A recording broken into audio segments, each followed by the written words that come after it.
Les échecs des stratégies contre le PASTEF et son leader. Après la défaite de la majorité présidentielle conduite par l'Alliance pour la République entre 2012 et 2024, nous assistons à un effondrement politique de la grande coalition du Benno Bokk Yakaar et des nouveaux opposants au pouvoir des Patriotes. Le processus qui a mené à cet effondrement résulte de la conjugaison de plusieurs erreurs politiques fatales accumulées par le camp présidentiel et ses souteneurs déclarés officiellement ou non.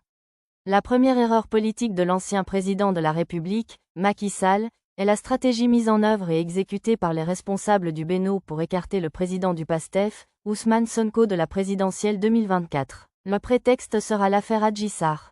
Ainsi donc, le parti présidentiel de l'époque, les alliés, la presse et l'appareil d'État se mobiliseront pendant au moins 3 ans pour conforter la victime présumée dans ses convictions et certitudes carrées de viols imaginaires et de menaces de mort sans cause réelle.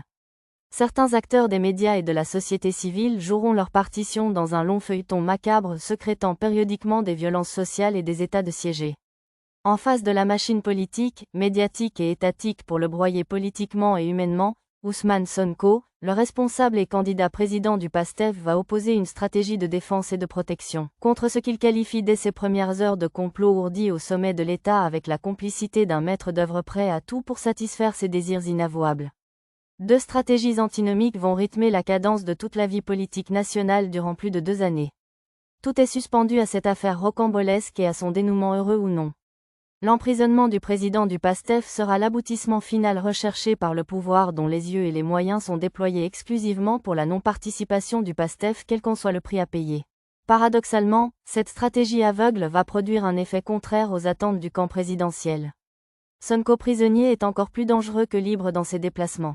Il devient de fait le prisonnier héros de la résistance contre le 3e mandat et l'incarnation de la seule alternative de l'opposition radicale la plus crédible au régime républicain. Le procès tant attendu accouche d'une souris. Pas de viol, point de menace de mort. L'infraction tirée par les cheveux ne convainc personne, y compris des partisans du pouvoir ne revenant pas de leurs illusions. On en rit dans les réseaux. Circuler, comment un pouvoir étatique a pu se tromper dans sa stratégie et son adversité? Le PASTEF est décapité. Tous ses principaux responsables sont en prison. Le PASTEF est dissous. Par un subterfuge politicien, un ministre de la République en exercice accuse son adversaire politique de diffamation. Maïm Mbaye Niang réussira à condamner Ousmane Sonko pour diffamation assortie d'une amende salée. Plus de 200 millions de CFA. Une bagatelle. L'échec du procès de la masseuse est occulté par la condamnation excluant définitivement le candidat du PASTEF de la course présidentielle. Les adversaires des Patriotes n'avaient pas vu venir la contre-stratégie du leader des Patriotes. Il sortira de sa cellule de prison le scénario du candidat inattendu et la stratégie de la libération des otages qui mènera à la victoire du président Bassirou Diomaye Diakhar Faye.